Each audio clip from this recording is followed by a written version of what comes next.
First in is the chair of the African Union Commission, Dr. Nkosazana Dlamini Zuma, president of the African Development Bank, and lastly, Dr. Carlos Lopez, the executive secretary of the United Nations Commission for Africa.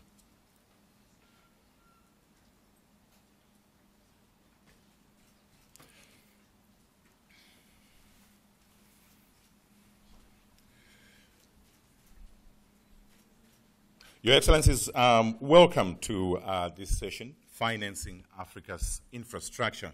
We do hope that you had an enjoyable discussions at the Board of Directors, as we did here the technical meeting on Africa 2063.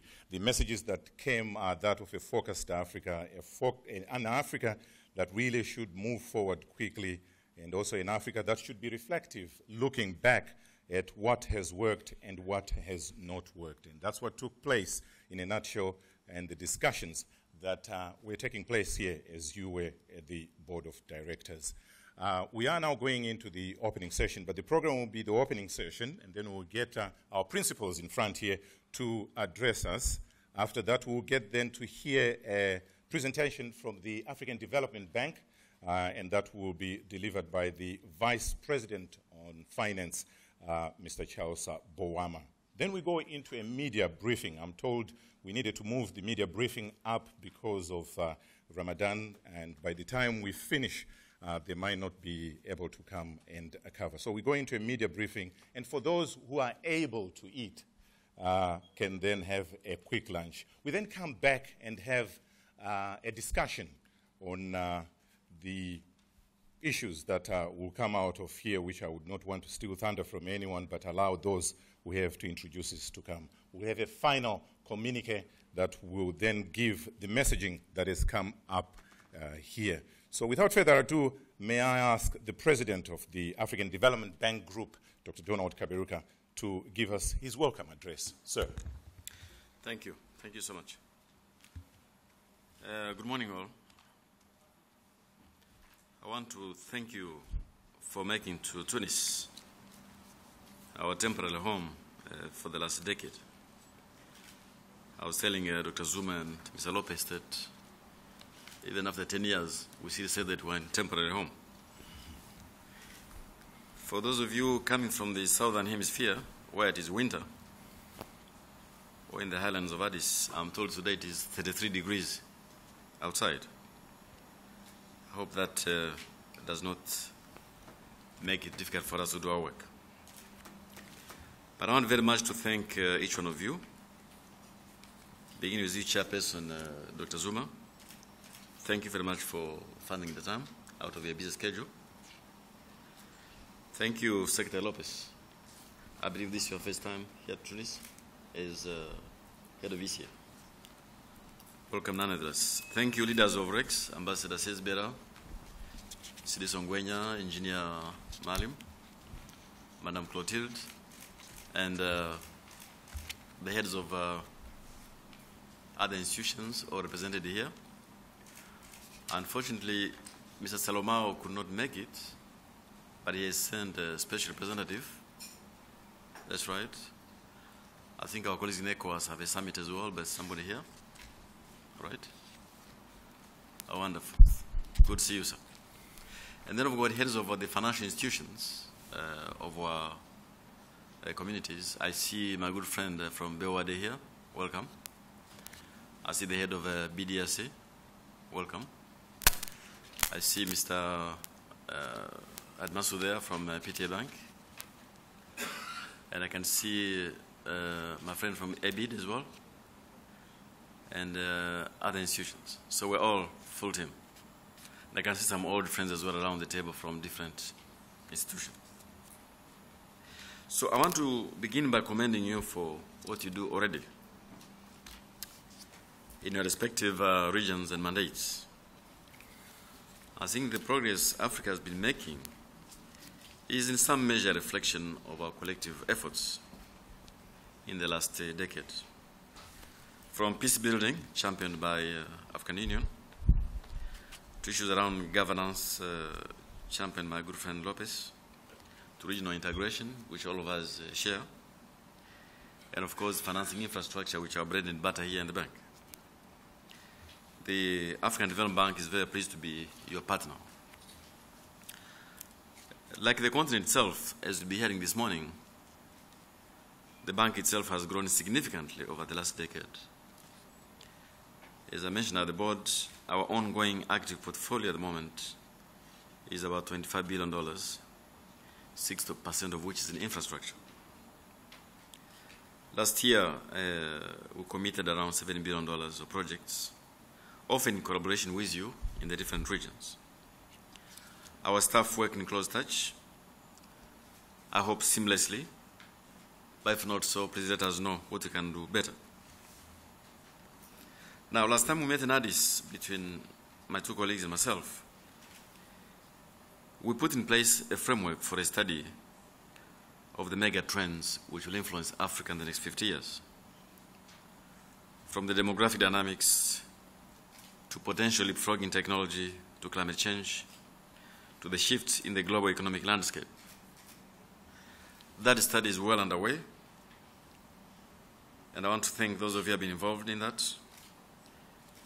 We will, of course, submit our leaders at their next summit in January for their consideration. So we're here to deepen our coordination in the context of work we do to ensure that Africa can keep making progress, to put our heads together on how we can better deliver for Africa, to look beyond the short term, to look beyond the business as usual. We know the challenges, we know the direction of travel, but as the dark clouds thicken even further in the global economy, we have to ensure that we take corrective action. The IMF is reporting that the global economy is slowing down almost everywhere, including the large emerging markets. The latest projection for China was 7.5. That is strong, but it's much lower than the double digits I've known for quite a long time. So the question I have to ask is whether Africa can maintain the pace in this globally morose environment. My own assessment is that it can, on conditions. The first condition is that the inclusion, which is not simply good politics, is very excellent economics, to grow the internal market, to grow the internal demand.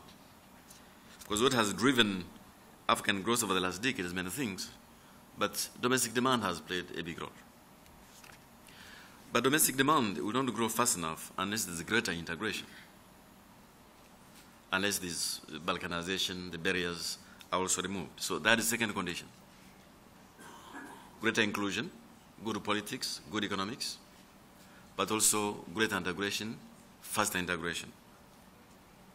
And the third thing is the whole issue around the global value chains, which Carlos was discussing in Geneva, to move up the ladder from the bottom of the ladder to somewhere up. The list, I can go on. However, the one thing which will definitely stop the recent performance in its tracks, for that we can be sure, is infrastructure. As I mentioned at the board, no country in the world, just check the numbers, has been able to maintain 7% growth sustainably unless the bottleneck of infrastructure was removed. All that we can be certain. From energy, from connectivity, from urban transportation, that kind of stuff. Where today all sources combined in Africa, from donors, domestic taxation, grants, procurement against natural resources, able to mobilize only $45 billion, no more, leaving a gap of the same magnitude. This we have mentioned all the time. I know we're doing different things in our respective region institutions. There are different initiatives, funds being created, but let us face it, there is very limited additionality. There's yet no critical mass. We have, in my assessment, not come to a dead end, but we are at a fork in the middle of the road.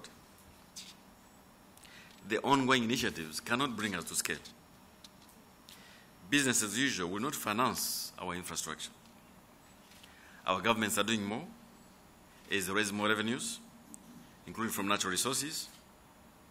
This is very encouraging because many projects will still require public money.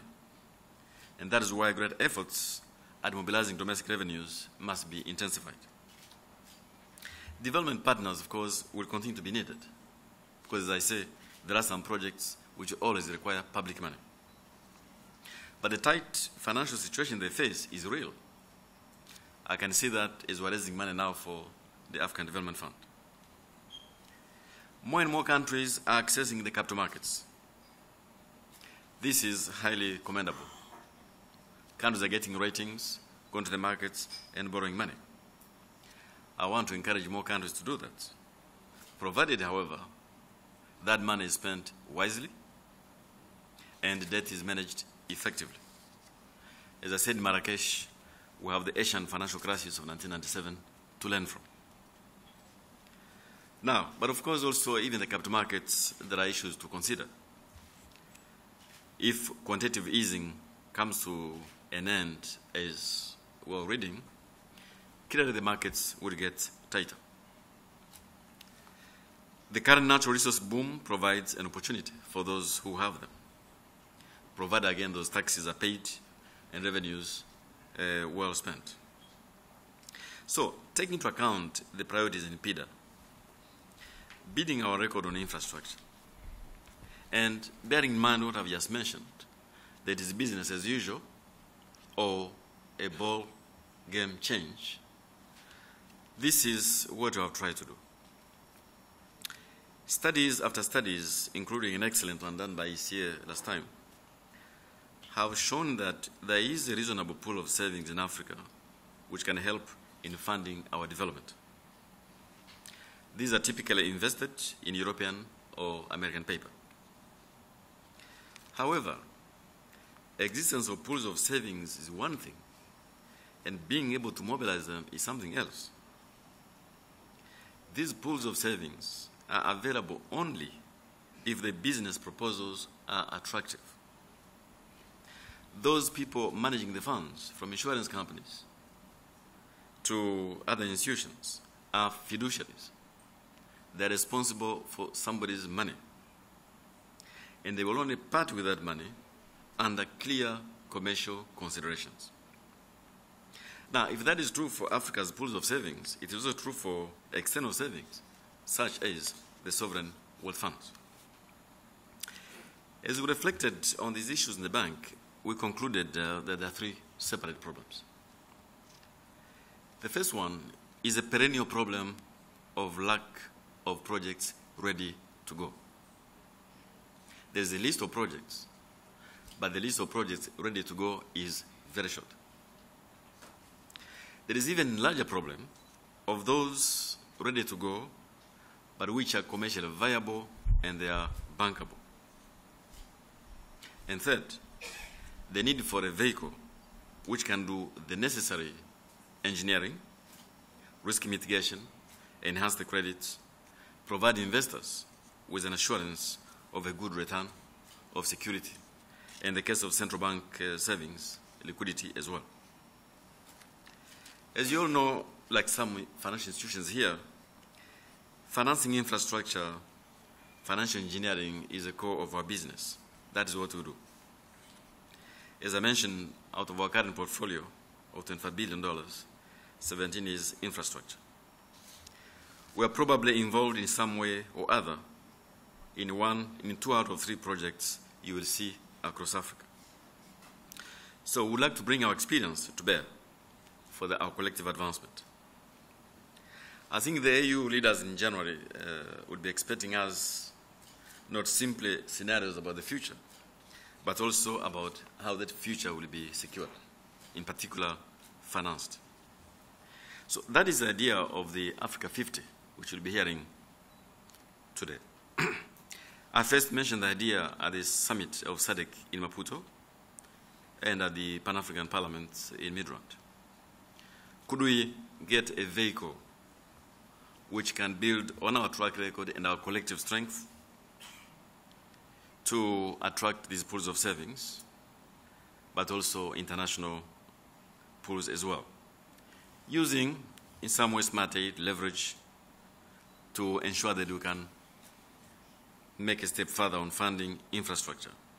A vehicle which will get a good rating to be able to issue bonds in the markets and finance the projects. Two things are key here before I conclude. I want to emphasize that we're faced with three types of projects. A, there will be projects which will continue to require public money internally and regionally. So that is for governments, that's for donors. There are some projects which simply will never attract private finance. Those require public money. There are projects which don't need governments except in terms of the business environment, or as projects which can attract private finance already. The example would be the submarine cables which I've seen, like the one in the Indian Ocean, in the Atlantic Ocean. Those business will do them. However, for that to happen, governments have to make things happen in terms of the business environment. Those of us who were in Dar es Salaam during President Obama's visit heard business say, in the same way as in the 90s, there was the explosion of private business in the telecom industry because of deregulation. The energy sector is waiting as well for the right environment to be in place, for the national utility companies to be financially sound, for the regulatory frameworks to be in place, for independent regulators to be in place, and that would be the second revolution after the telecom industry. So these projects can attract private money if the environment is in place. So we have also work to do beyond simply funding the money. Then there's a third type of project where we are here, which can attract private capital if the engineering is right, if the vehicles are in place, if the risks can be mitigated, which is what we do sometimes with you. So this vehicle was considered by our finance ministers at our meeting in Marrakesh. They gave us green light to go ahead and work on it. Work has been underway since we came back, and it will continue over the next few weeks to put in place, as we'll be hearing. I will be in Mauritius later in August to speak to central bank governors together about this issue as well. We're talking to outside partners and other stockholders who are showing enormous interest. So today we'll share with you where we are. We want to listen to your views, and in particular to decide how together we can move forward. Because this is not simply for the bank, it is for you, it is for Africa. Finally, I would like to point out that our colleagues at the Asian Development Bank and the ASEAN region are struggling with the same things and trying to put in place the same vehicles. In fact, they have just rolled out one in Delhi, which is not similar, but building on the same principles I'm articulating here. I visited the headquarters of the Asian Bank in Manila last October, and they were able to walk me through the kind of thinking they have in mind. So, is Africa 50 possible? My answer is, it is not only possible, it is absolutely necessary. Because business as usual will not take us far. How far do we start? We want to begin learning the lessons and then move to scale. And we want to work on this with all of you, because this is for our collective endeavor. This will be a collective instrument. So I want again to welcome my two colleagues to Tunis, our colleagues from the regional economic communities. I hope we have got a useful day. I had been misled that you'll be leaving at 3, but now I understand you are up tomorrow, so we'll have time also to consult even further. So I want to wish you good deliberations, and again, thank you all for making to Tunis and for this conversation. So thank you so much. Thank you very much, President Donald Kaberuka. Just to capture some of the points that President Kaberuka raised is that we are together as the three principles to make sure that we link coordination. We want to look beyond the short term. It's no longer business as usual. And can Africa maintain this pace? We need also for Africa to power forward economically. We need to grow internal markets. And we need greater integration. And of course, all that can happen if we have good politics. And we need to remove those infrastructure bottlenecks. And right now, he added that there is no critical mass in narrowing that infrastructure gap. Then he went on to also outline how funds can be required, and he says that there's still space to have those infrastructures that require public money, but there's also those that need public money, but at the end we can also have space in finding private capital, if of course the architecture is correct. But he went on to insist that governments of the continent have to make things happen. Now, at the end, the question he asks is that is Africa 50 fund possible? He says not just possible, but we actually say it's necessary. Questions might come up later when we can ask whether there are lessons that we can learn from the past and also moving forward. Thank you, sir, for the welcome remarks. We move on to Dr. Carlos Lopez, the Executive Secretary of the UN Commission for Africa, to give his short remarks. Sir. Thank you. This is the second time that the three of us are meeting this year, and with the bonus that this time it is being done with the regional economic communities and regional banks. And I think it is very befitting that we are doing this in the year of African Renaissance and the commemoration of the 50 years of the African Union. And in fact, 50 seems to be the symbolic number for this year, not just in terms of the commemoration I just referred to, but also as we project what we would like Africa to be in 50 years, and also the very well-chosen name for this infrastructure fund. We really don't want to repeat the mistakes of the past, and we want to look into the next 50 years as the ones that are really going to make a significant difference in the integration of Africa into the global economy.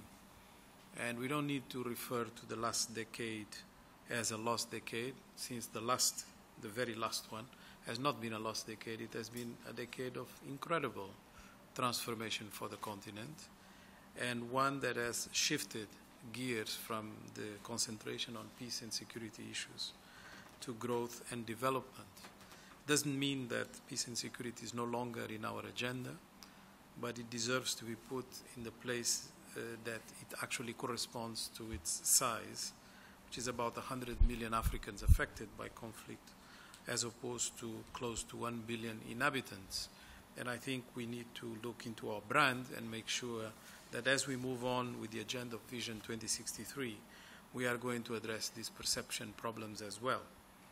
Now, we have, over the last decade, seen the proliferation of a number of frameworks for Africa's development, from the governance framework that is basically the history of APRM to the very well-constructed objectives of NEPAD, and more specifically its concentration on PIDA, Program for Infrastructure Development in Africa, all the way to the African Mining Vision, CADEP, Africa Free Trade Area, the Industrialization Acceleration of Africa, ALMA, and the list goes on.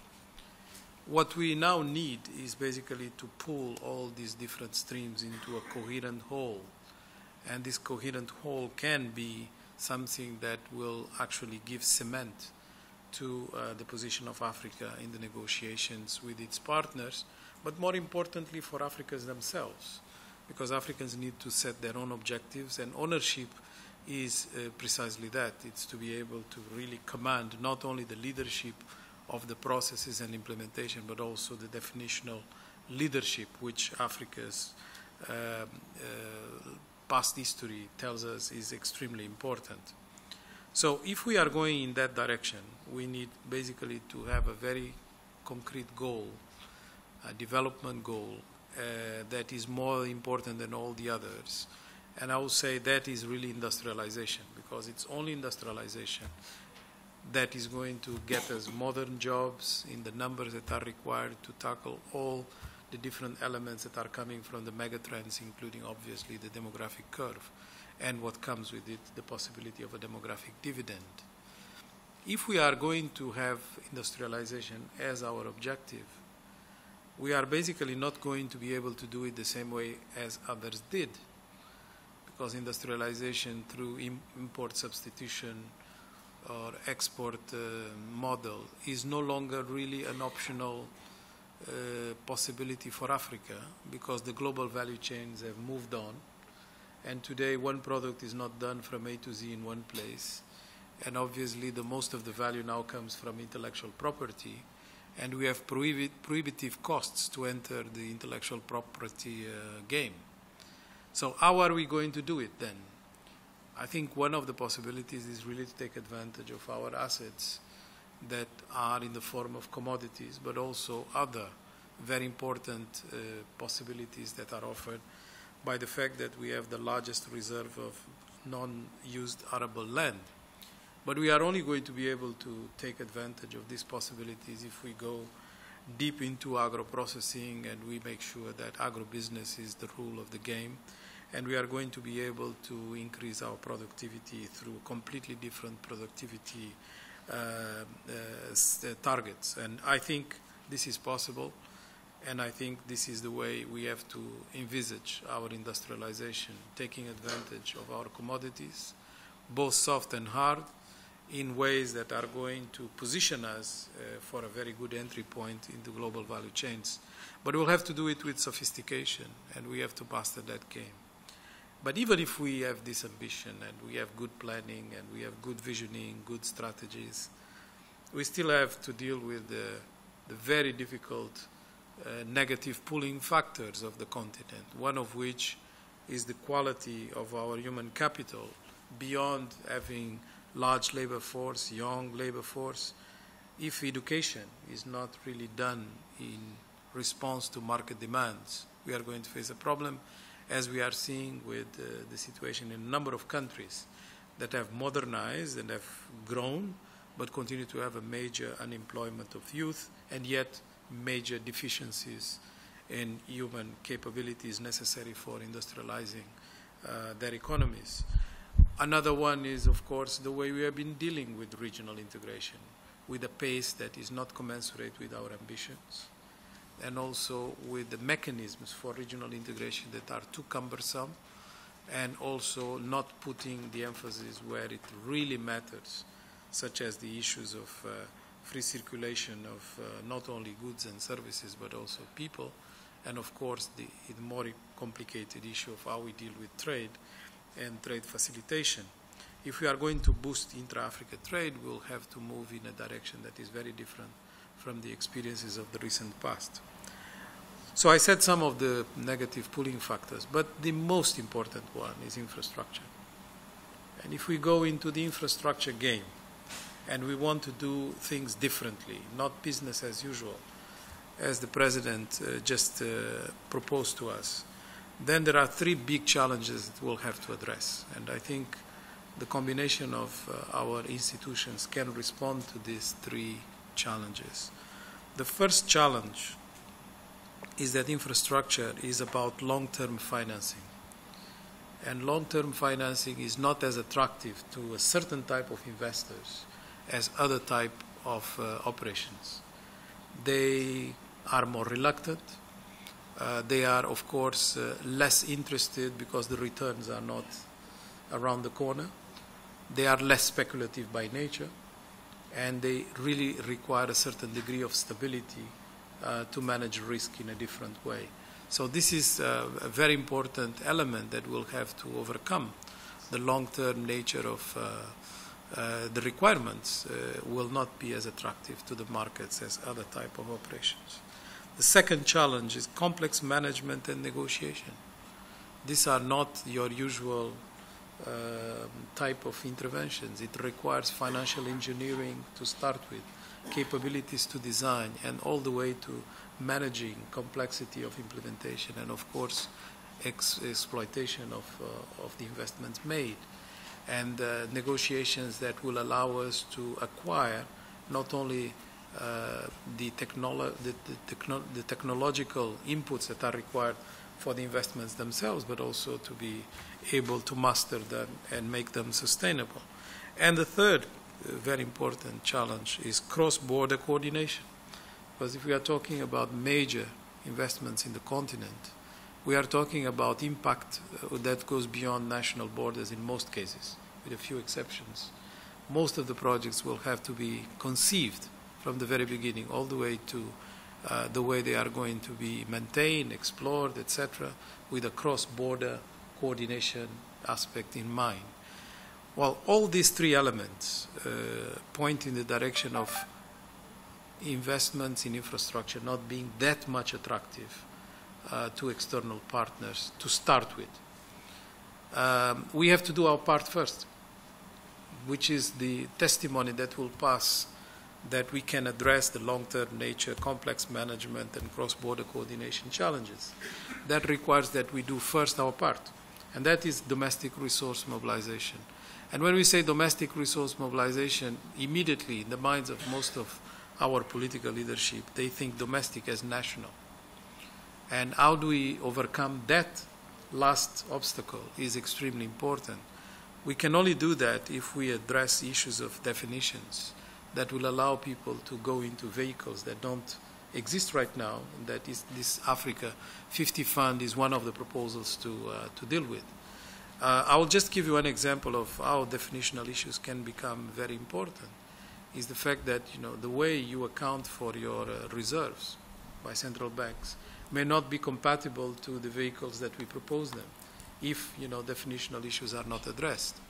And sometimes we can go overstretch the imagination and just read, for instance, what Angel Gurria of OECD is saying about aid, and saying that if we really exclude repayments of loans from the aid budget, ODA, official development assistance, we are cutting 5 billion. And most of it is coming basically from Africa.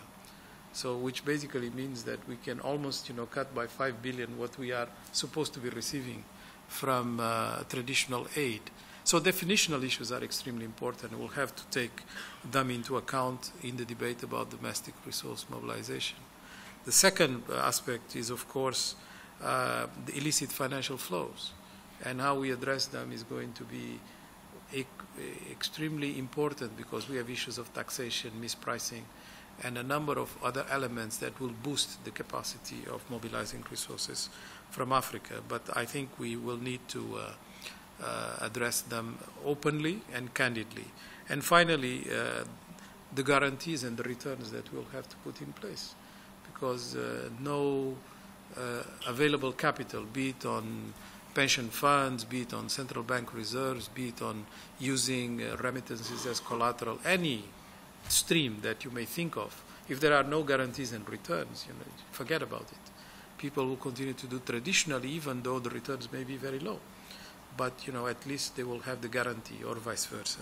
So how do we move from this number of challenges is precisely what this Africa 50 Fund is trying to address in a creative way. And I'm very pleased that this meeting is taking place, because it puts the finger on the need for us to coordinate all these different policy streams.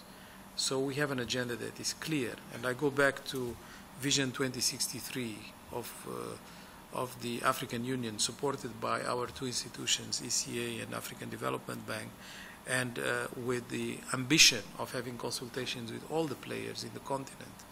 And without elaborating on it, because this is really the prerogative of the chairperson, and I'm just going to mention something under her control, is that in order for us to get into Vision 2063 in January, we need to have different blocks that are part of it. And those blocks definitely will have to address coordination issues, and will have to address the possibility that something like the Africa 50 Fund fits into the picture. Thank you. Thank you very much, Dr. Lopez, for your remarks. And I think some of the highlights that you brought out are that we should not repeat the mistakes of the past. The last decade, some might say, has been lost, but you insist it's not lost. We need to address negative perceptions about our continent. And we also need to, we have initiatives that are bound. I think that's the issue you are addressing here. But you're also insinuating that there might not have been coherence. And you are alluding to the fact that maybe Africa 50 Fund might be just bringing that coherence. We can only industrialize if we create more jobs. And we should take advantage of our resources and use them wisely, especially land for agriculture. We should also have value-added chain, and we should make sure that our education does match our needs. And we should pace up on regional integration, an issue also that was raised by the President. Long-term financing must be attractive. We should make sure that we manage our conflicts and resolve them, and cross-border coordination and easing financial flows. Some of the issues that you have raised there. So thank you very much for that, sir. Moving on to having our open statement. This is by Dr. Nkosazana Dlamini Zuma, Madam Chairperson of the African Union Commission. Ma'am. Thank you very much, Program Director, our host, Don Kaberuka, the ADB President, and my fellow Ethiopian ECA, and all the RECs and the members of the bank and all our officials. We are very pleased to be here to really continue discussing how we can work together and what we can do together in order to advance the development of our transformation agenda for the continent in the next 50 years. We, of course, undertook to work together on the agenda, but also to explore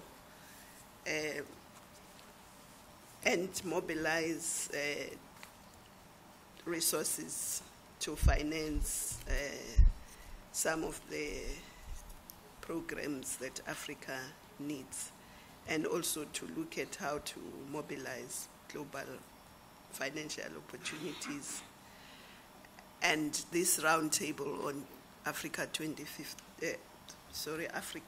Fund comes as a concrete step towards this common goal. And of course, a lot has been said. I won't repeat most of it, but maybe just for emphasis, I think we do have a real window of opportunity to set Africa on the path towards integration, prosperity, and peace. This confidence comes from, obviously, a lot of the things that have been said, the sustained economic growth of the last decade, the improvement in human resource development indicators, the steady progress on issues around governance that our countries are making, and of course, the steady progress also towards peace and stability. It is also reinforced by the continent's endowments, the youthful and growing population, the potential unleashed by women's empowerment on the continent, the urbanization of our populations, the natural resources that we have ranging from land, minerals, energy, and we must not also forget the resources we have in our huge maritime spaces, which, if harnessed in the interest of Africa's people, will take us into the future of prosperity and peace. But of course, we are conscious that despite recorded progress, we continue to face immense challenges: structural underdevelopment and dependency, huge backlogs in infrastructure, basic services and human resource development, and the need to build people-centered, inclusive, and developmental public and private cultures and sectors and institutions. At the same time, we know that being aware of the opportunities and challenges is not enough. We have continental frameworks, we have policies and strategies in virtually every area of important human endeavor. And we are also not starting on a clean slate. As has been said, we have had 50 years of experience from which we can draw lessons, both positive and negative. And of course, Pan-Africanism, which is the theme for this year and for the celebration, from its inception, placed African self-determination, solidarity, and self-reliance at the center of the continent's people's struggles and efforts. And indeed, these three are the ones that saw us to liberation. It wasn't the Security Council that decolonized us. It wasn't the donors that decolonized us, but it was this self-determination, solidarity, and self-reliance. But we need to go to the next step of economic and developmental and prosperity and peace. But for us to actually get there, we still need these three elements, in my view.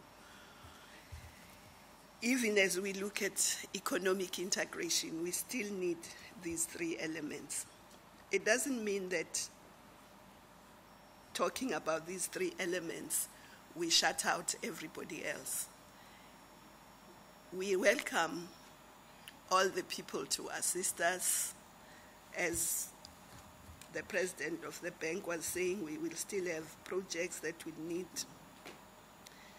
donors to give us the money, our nationals to put the money. But these elements will allow us to go at our own pace, which we will never determine if we don't move away from this deep sense of dependency. And self-determination means the pace, the philosophy, and the direction you determine you own. And everybody helps you around that. And I think it's important to just remind ourselves of that, because even the Africa 50 Fund will not work if we do not bring the elements of solidarity. People will think of how is it going to help my country and not the rest, and so on. And of course, we should also remind ourselves what the heads of state and government said at the 50th anniversary through their solemn declaration, which pledged, I'll just make a short quote, to take all necessary measures using our rich natural and human resources to transform Africa, to make it a leading continent in innovation, creativity, and so on.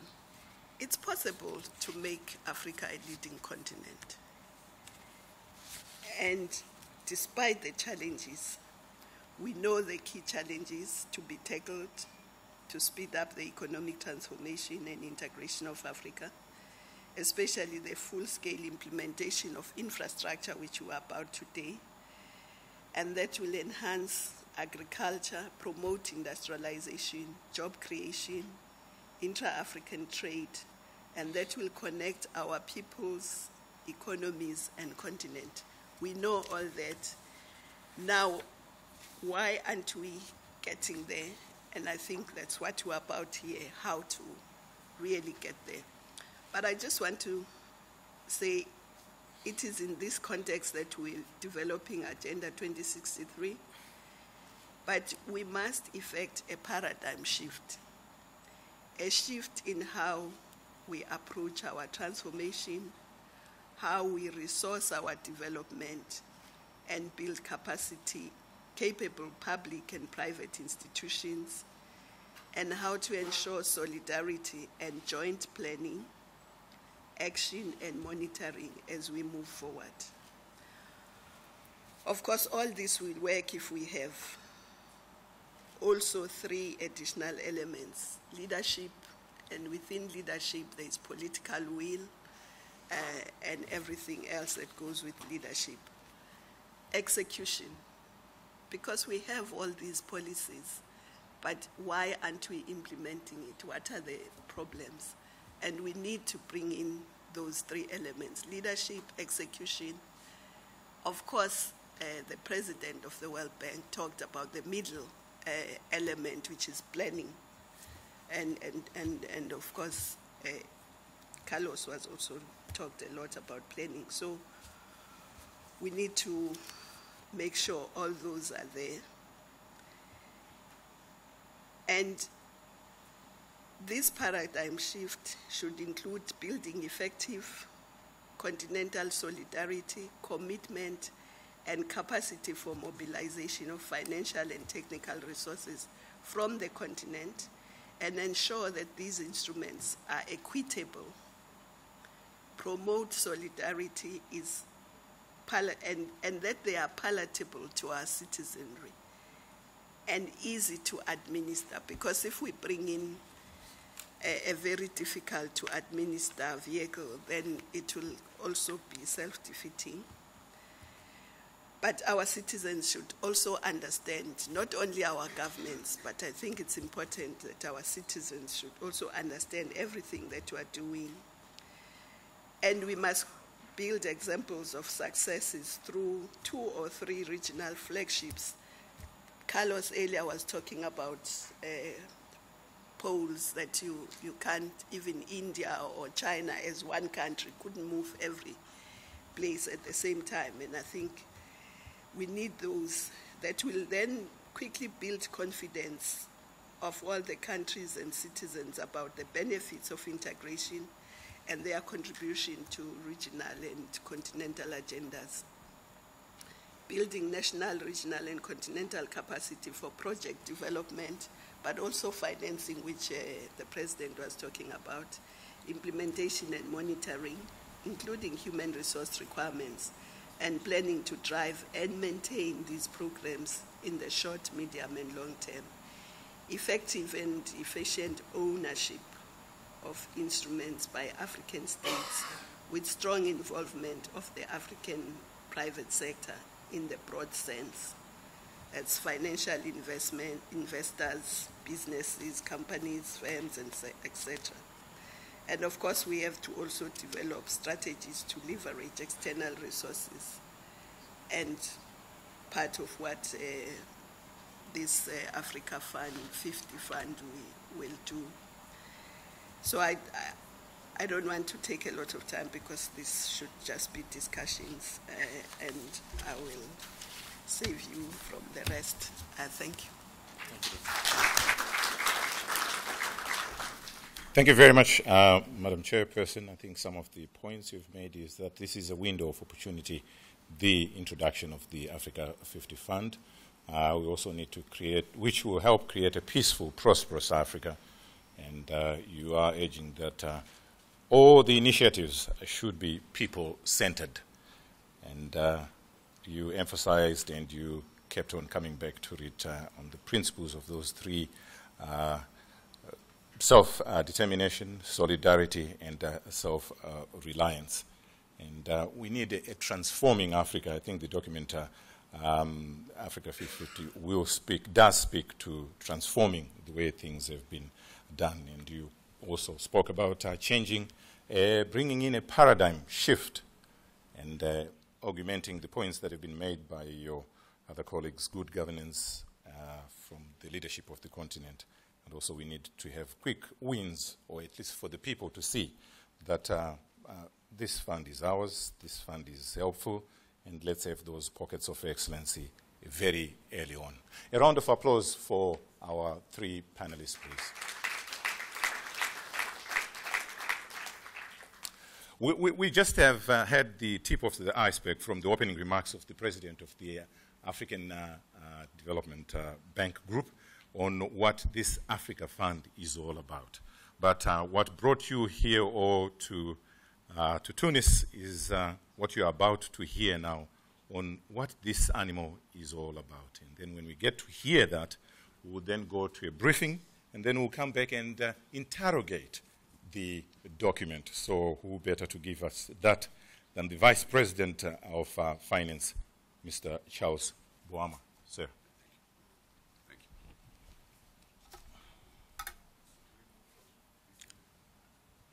Sorry. That's fine. I'll stand here. Yep. I think to show the... Yeah. Oops. Yes. I spelled your word. Oh, no, it's okay. It's okay. Wait. You are welcome to move if you want. Oh. I was going to... Yes. Oh, okay. Yes. Okay.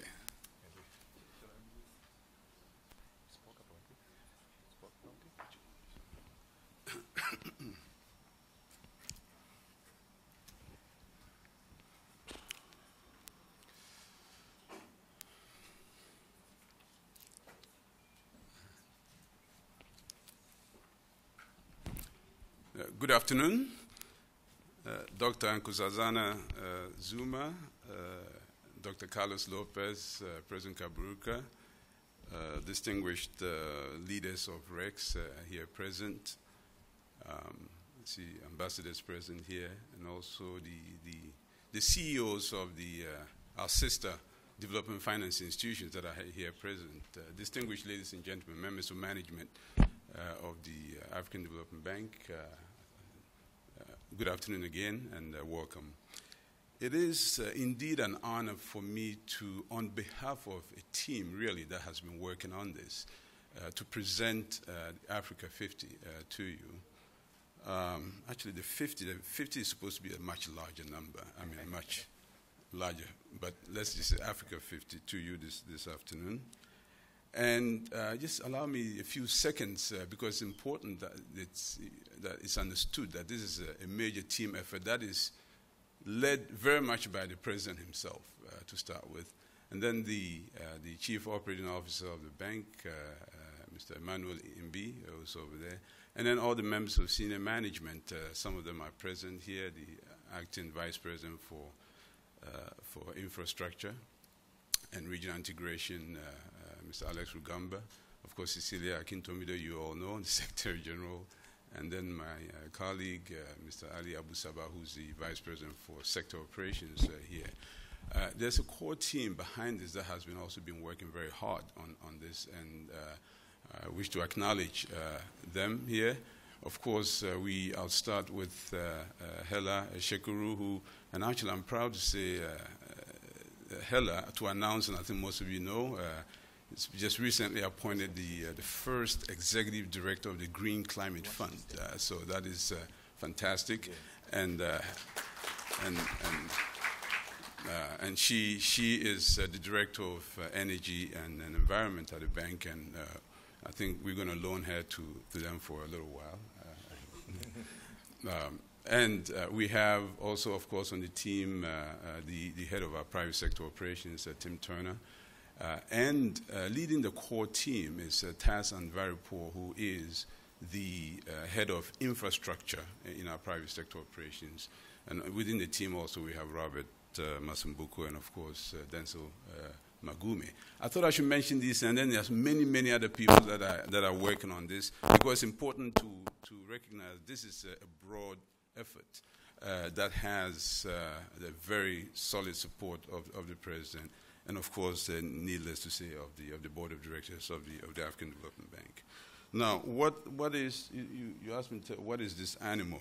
Well, I hope by the end of this presentation, and I'll just very quickly go over your bank, the African Development Bank, of course, made up the three windows: the bank itself, the fund, and the Nigeria Trust Fund, which the bank has an authorized capital of over $100 billion, and the fund over the years has subscriptions over 35 billion that have gone into concessional lending national, and then the much smaller window, the Nigeria Trust Fund. Your bank is we're proud to say, is the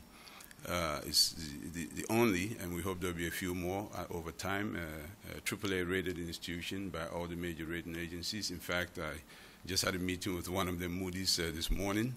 And as you can see, the maps there show all the countries where we have field presence in 34 countries and counting.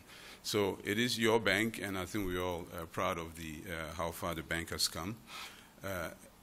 The expanded capacity, based on everything we've seen, to essentially do more on the continent, and this is very difficult to see on the screen. Hopefully we can send you copies of the slides so that you see the numbers. The point here is not to dwell too much on the numbers. The point here is to very briefly present to you your bank.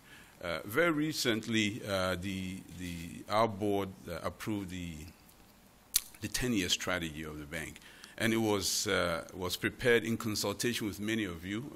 I think there was several inputs from all of our regional member countries, and so after a very long period of consultation, this is what we came up with. The core operational areas have not changed, and just to repeat what the President said, President Kaburuka said, the core operational area remains infrastructure. I think he referred to it as the bread and butter of the African Development Bank, very much so. And if you go all the way back to 1963, 64, when the then heads of state formed this institution, this was very much at the heart of what this institution was supposed to do and is supposed to do, particularly infrastructure that is of a regional, of an integrating nature.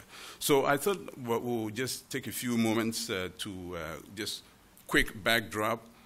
And the President talked about roughly 25 billion of active portfolio that the bank manages, most of them in infrastructure.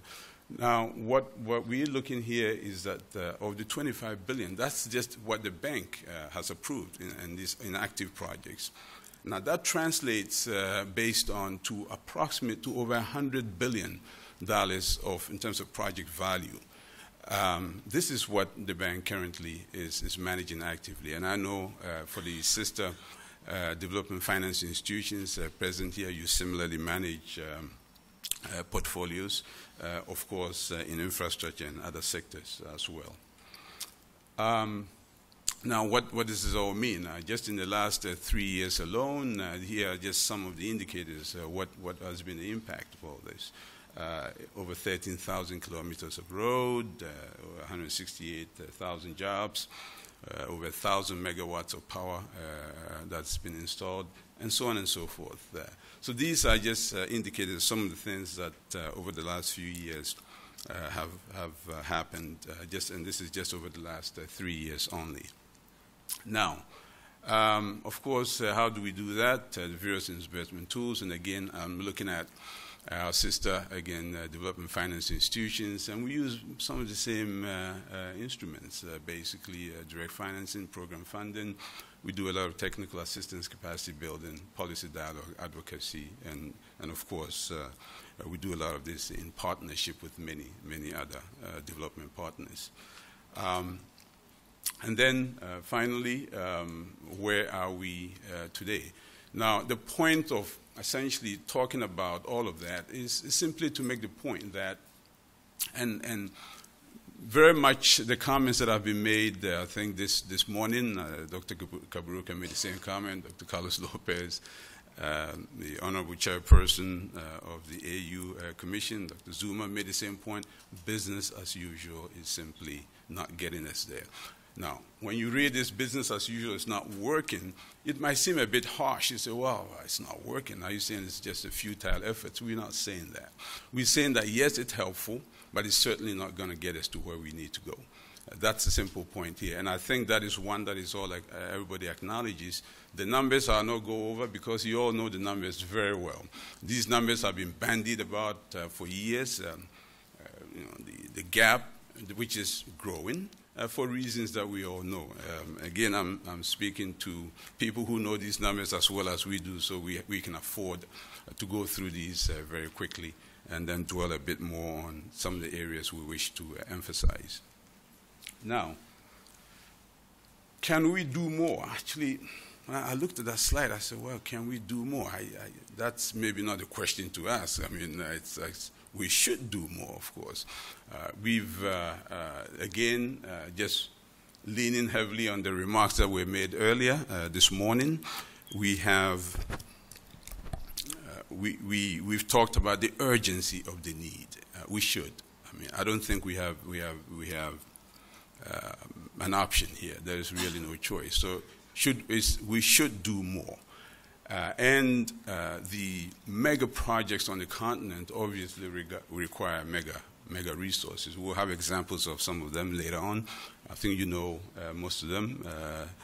The DFIs, African Development Bank included, we have our own finance constraints, financial and operational constraints that we have to deal with, and that's a fact of life.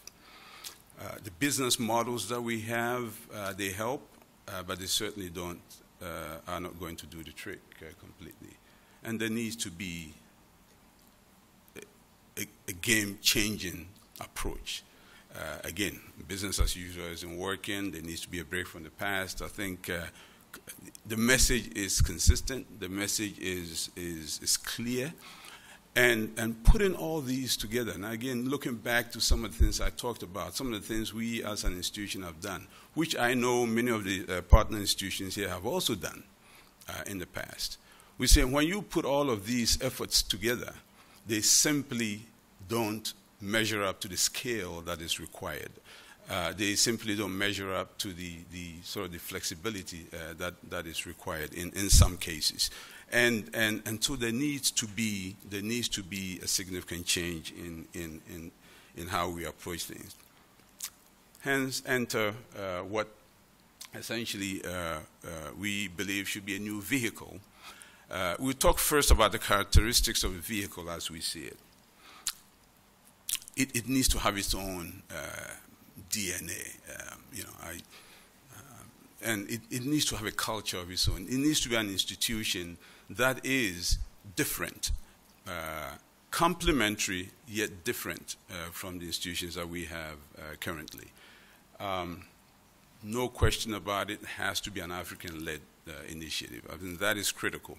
We've heard that loud and clear in all of our conversations.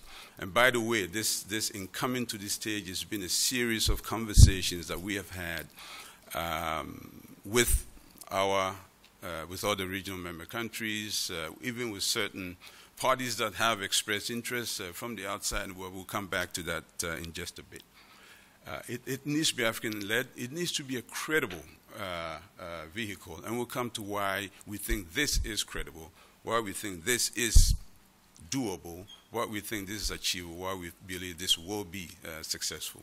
Very importantly, it needs to be, it's not going to be driven, decision-making is not going to be driven by political considerations. And I think here I thank very much the comments of Dr. Zuma, who talked about essentially where in looking at this very national interest or just strictly regional interest, that we should be able to look beyond and look at the broader interest and what this does for the continent as a whole. And we'll come back, I'm sure, in the Q&A to some of these. It needs to be flexible, I talked about that earlier, efficient, and very, very importantly, commercial. the decisions that are going to be made in terms of the investment decisions need to be commercially driven. And it's very easy to see. The point is that what we all acknowledge, again, we look at the gap that we talked about earlier, 50 billion and counting. This gap, to fill that gap, the bulk of the money is coming from private sources. So if it's coming from private sources, I think the President also made the similar comment.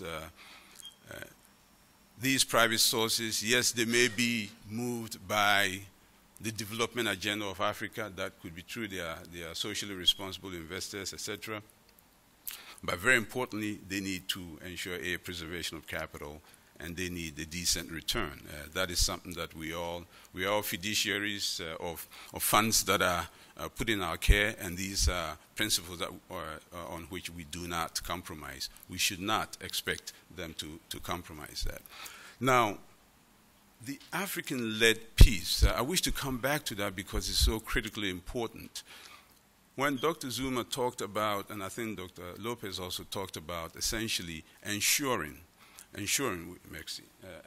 that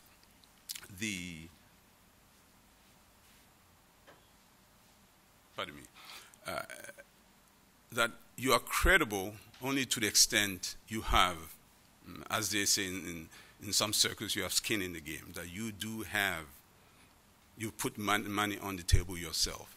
It is only then, and only then, that you can essentially start to have others believe in you. Now, we insist on that, and we'll come to that again when we, in the next slide, I believe, show you what we propose. Africa 50, we submit to you, is a comprehensive solution, or is intended to be a comprehensive solution to this. Comprehensive not in the sense that it by itself is a silver bullet, or by itself addresses all the problems, of course not. Comprehensive in the sense that it's going to be looking at the entire value chain and essentially helping to complement the efforts that all of our institutions are already doing. Now, again, going back to some of the things we presented earlier about all the things we are doing currently, I think it is based on really a clear mapping of everything we all do today. All the activities that we do, that we have come to the conclusion that there is a need for that complement to essentially bring us to where we need to go. Now, it is clearly also directed at, we talk about the mega projects. These are projects that are transformative. And again, a list of examples: Inga, the Abidjan-Dakar Highway. Why not? There's the Lagos-Abidjan Highway that's been talked about by the West African, the heads of states. You have Dar-Kigali Railway, the Nakala Corridor, and on and on. Many of these you recognize are in the PIDA list. In fact, these are all projects that are in that PIDA list. Transformative projects, they run into the billions, but these are projects that are well worth doing. Question is, how do we move them from projects that are on the list, projects that have been talked about, that we all desire to see come to reality? How do we take them from this list to reality? Now, this is what this is all about, and we'll come very quickly to essentially what this animal is, just very quickly. Again, no surprise to you, I'm sure. It's two, let's say, business segments, for lack of a better description. The project development piece, and I'll come to that in a couple of slides. Now, this is bringing new projects to the market, bringing them to bankability, and doing that faster than it's ever been done before. This is a challenge that is set before Africa 50. And of course, the project finance, which we'll talk about some of the complementary instruments that will, and we'll talk about the complementary instruments in just a bit, that will complement everything that we all currently do. And in some cases, just scale up. Even if it's not different, it helps to scale up what we are doing. So that is also an important dimension. Now, what do we propose as a funding structure? Of course, to get this going, you need some equity. That is clear. Now, going back to the point about the African-led dimension, we are And we have insisted in all our conversations that the equity has to be provided from within the continent, from domestic sources, from African countries, because that's the ownership. Now, you cannot talk ownership and essentially not be taking responsibility for that equity. The two go, of course, are synonymous. So that is critically important. Now, why is it important? It's not only the money. The money is important, of course, but in addition to the money, we believe it sends an incredibly powerful message to the outside, an incredibly powerful message that we are in business, we are in serious business, and not only that, we are committed, by virtue of having committed financial resources, we are committed to making the kinds of changes necessary for successful implementation of projects. I believe Dr. Lopez, I think the President, Dr. Zuma, and I'm sure in the discussions many of you look around the room and very, very seasoned, many, many years of experience in infrastructure in the room, so I'm not saying anything that you do not know. But the fact is that these problems persist. The absence of certain regulatory reforms, for example, the environment that is necessary to make these projects successful. The simple logic here is that who controls these risks? These risks are controlled by our countries, by ourselves. And so you're essentially making this connection that the people that control the risk ourselves are the people that are also putting the risk capital there. And therefore, by virtue of that, I think any investor out there looks at the structures and clearly will be convinced, or at least can be convinced, that there is a serious commitment this time around to make the kinds of changes that are necessary for these projects to succeed. Critical dimension. Now, I think the President Kabruka, in his remarks, had talked about significant expressions of interest in this from outside the continent. In fact, after the annual meeting in Marrakesh, we did have significant expressions of interest in this, but we're saying, hold on. I mean, this has to be an African-led initiative. This clearly has to be African-driven. And so we are insisting on that bit, even though there are expressions of interest to essentially, even in some cases, participate in that risk capital. Now, of course, we talked about eventually being able to leverage on the equity and raise bonds in the capital markets. Interestingly, just this morning before coming here, we had meetings with Moody's. They are here visiting us. And their first question, they wanted to know about Africa 50. And they had a whole bunch of questions. And they actually, we'll be continuing the conversation with them. But we'll obviously be talking to them as well as the other rating agencies on the rating for this. It takes time. We know all the elements that are involved. But there is a commitment to do that, to be able to leverage on that. Important point to make, though, is that the absence of rating is not going to stop. It's not going to be an impediment to this Africa 50 being operational. I think we all know that. But so it is important that we stress that point that, yes, we can be operational, and the absence of rating is not going to be an impediment, but it's certainly desirable to work towards that objective. And the target is essentially a single A rating. We think that's a sweet spot for what we seek to accomplish together. Now, that would be in the global capital markets. Very important element of this is essentially a revolving project development fund. Now, I will come to that in just a couple of slides, but suffice it to say that this is a parallel discussion that is going on.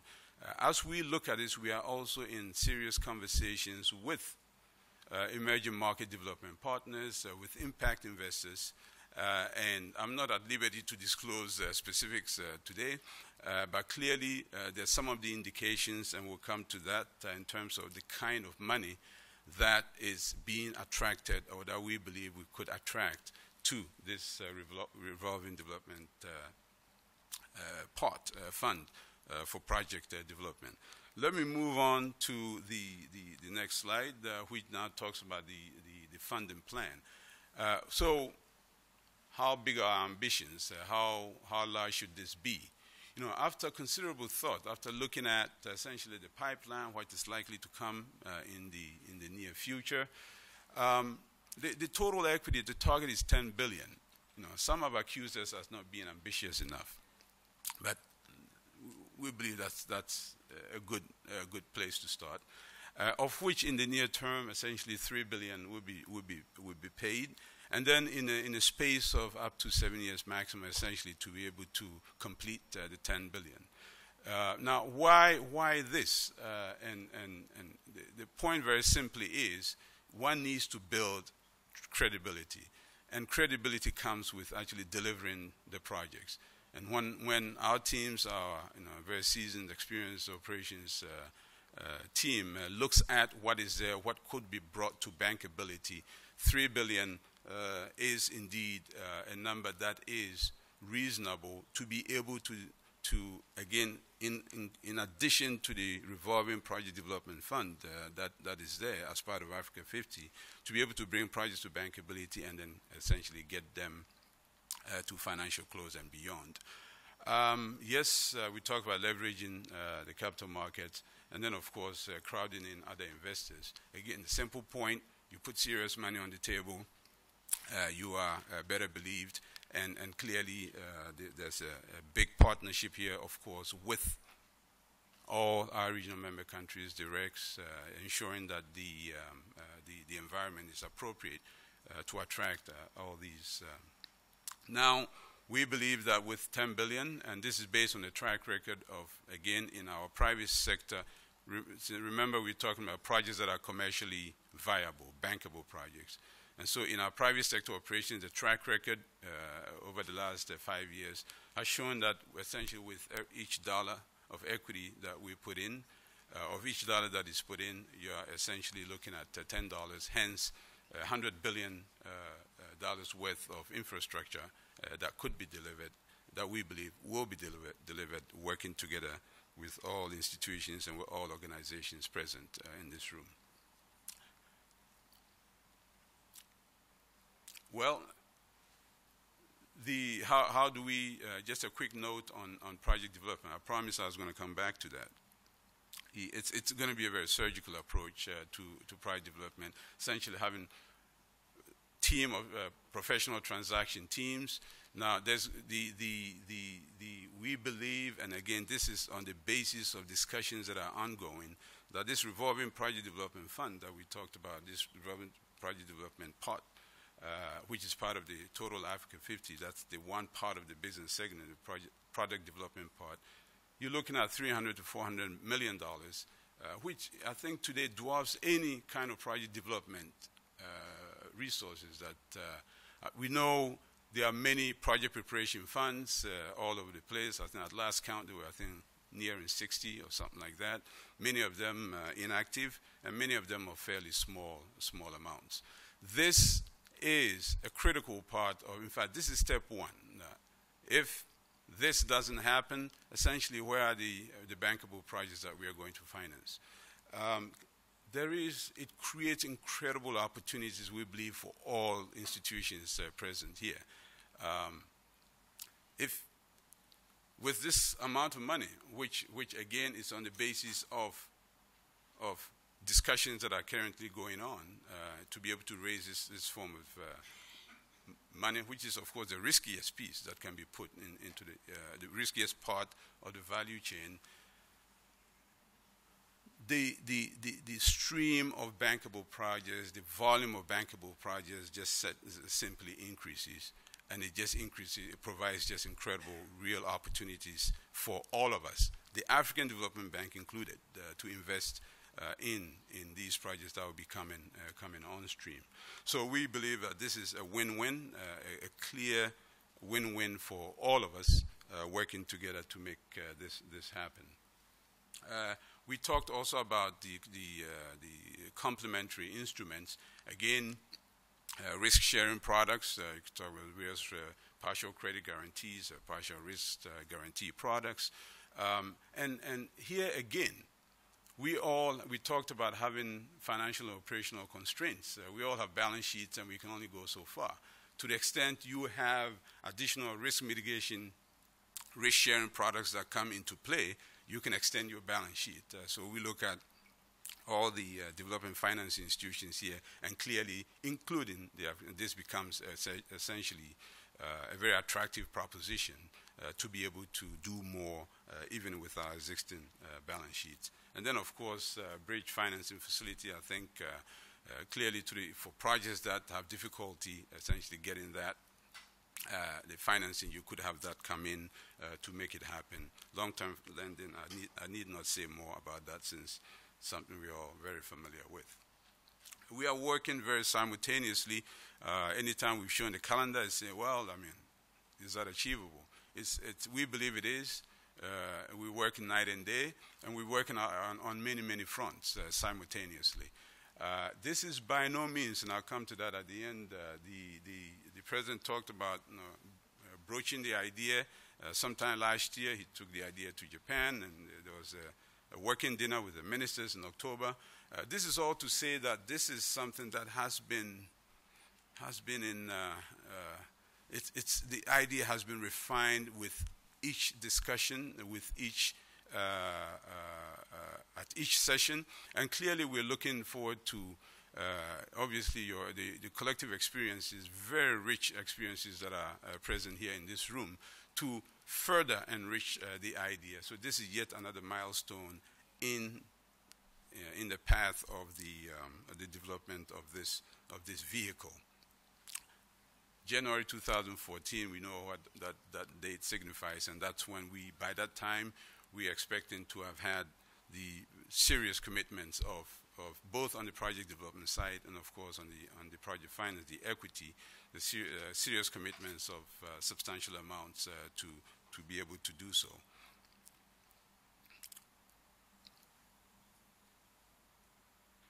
I've talked a lot about what this vehicle is, and I guess looking ahead to the questions and answers and the discussions that will follow, I could afford to be brief on the details, and we certainly will be happy to indulge in those at that time. And very importantly, listen to your views, your comments, your guidance. Are we putting before you a finished product? Not by a long shot. It is far from a finished product, and this is precisely why we are looking. That's the point of this discussion. The point of this discussion is to be able to further enrich, further polish, because this should be a collective effort, further polish this product based on your guidance, based on your comments, based on your words of encouragement, why not, based on all the things that will come from you, and to be able to take this further.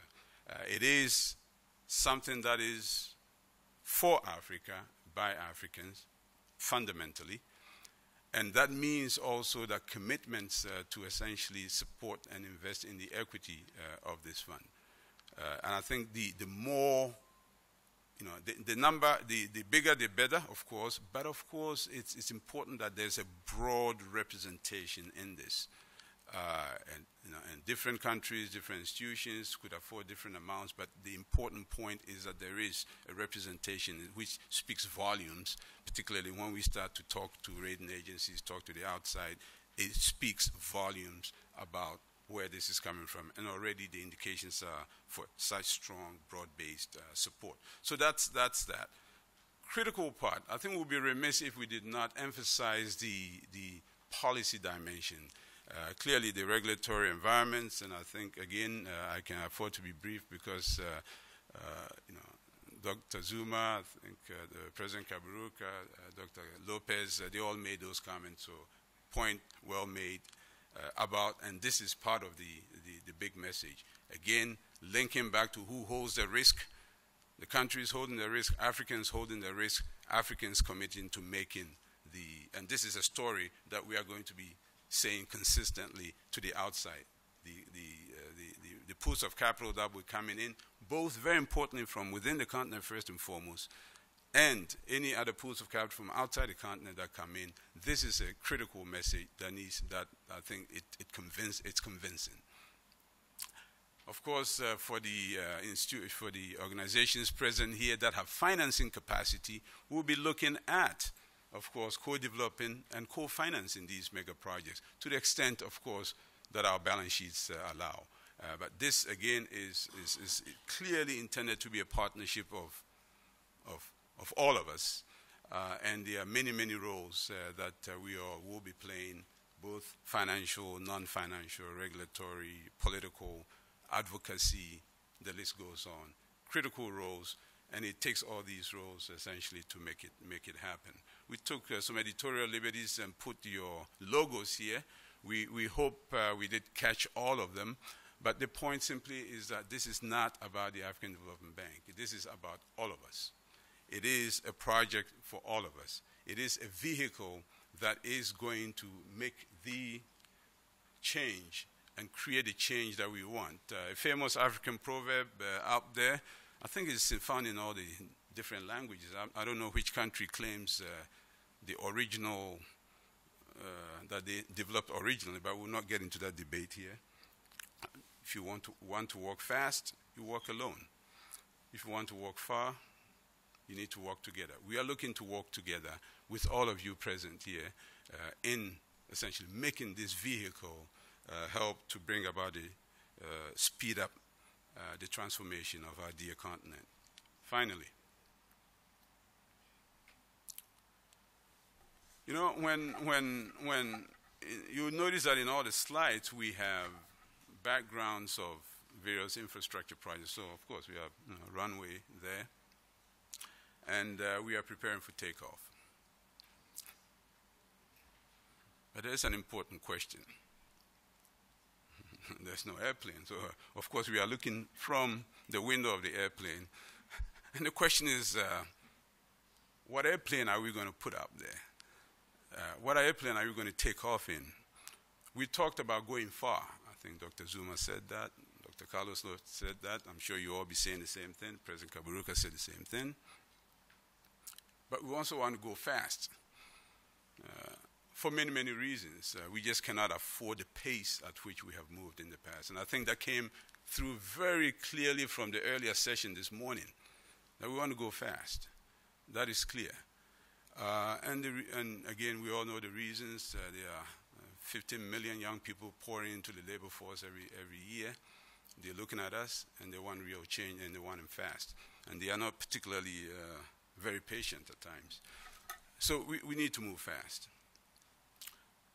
And we also want to carry a lot of people with us. Again, we talk about the inclusiveness agenda, critical. Yes, we want to carry, and we want to touch lives. We want to make a difference. So we have all the ingredients. I hope we can come to a common answer. I hope the common answer is the aircraft that is through whose window we are looking at the runway is an A380. Or at least a 747. I don't appear to be pushing the agenda of any particular aircraft maker. But we believe that that's the common answer we will arrive at, that that's the airplane that we want, the kind of craft we want to put there. But and I know you're very busy executives and high-level people that travel a lot, and you just got off airplanes to come here. And perhaps the last thing you wanted to hear was an aircraft or airplane metaphor. But allow me to stick with that metaphor for just my last few words.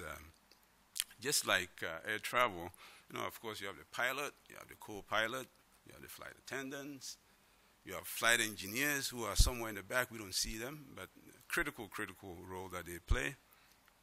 There's the air traffic controllers, and they do their work. And the list goes on. The point simply is, for Africa 50, they're going to be similarly important roles, some seen, some not seen, but all very critical, working together to take off and to see the transformation that our continent so desperately desires. Thank you very much.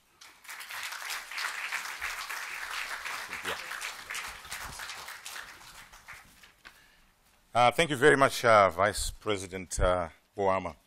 As you were continuing with your metaphor of the plane, I just hope it's a plane that can fly many Africans directly from where I am from down south to here without detouring around or going into Europe and then come back into Africa. So we hope it's a different plane, and it's a plane that is very much African. At this moment, what we're going to do is we're going to go for those who can eat. We're going to go for a quick lunch, and then we'll come back and have a discussion and interrogate. I didn't even want to touch to make any points on what Mr. Wama has addressed us on, because I want us to come back and then interrogate this issue. I get the sense there's already general consensus on this. So we go for lunch. The media, we were going to have a media briefing, but what we'll do is at the end of when we get the communique, that's when the media will get to have a chance to then ask questions. But if there are those whom you can get in the corridors, you can do that, but not the principals, please. So we break for lunch, and we come back here in about an hour's time, maybe? Yes, in an hour's time. Thank you. Bon appetit.